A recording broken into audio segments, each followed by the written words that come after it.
Okay, hello everybody and welcome. I'm Rich Schifrin, one of the organizers. I'm in charge this morning of dragging people off the podium if they talk too long. Our first presenter is David Allison, another organizer of the Colloquium.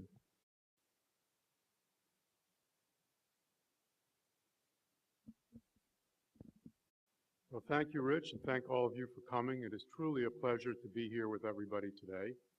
We are here today because a number of people really value science.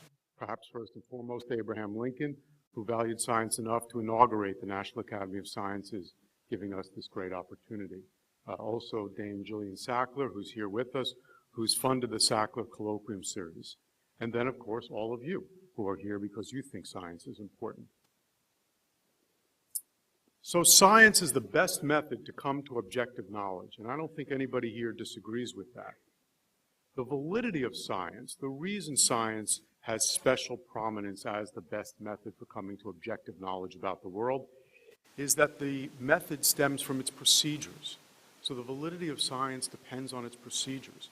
And in science, thankfully, we have a great culture, and our culture and history involve regular self-reflection on ways to strengthen those procedures. And that's what this meeting is all about.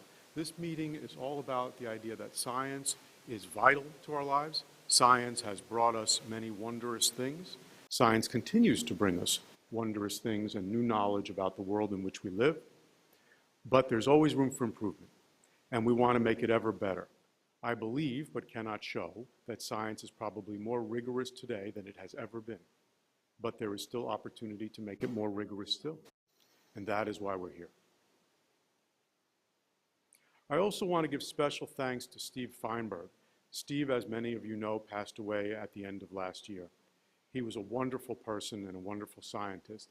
I didn't get to know him very well, but I got to know him briefly, largely in the context of putting this proposal together and putting this session together, and he was a wonderful, kind collaborator, and essentially for a brief period of time a mentor to me on this, and we miss him dearly.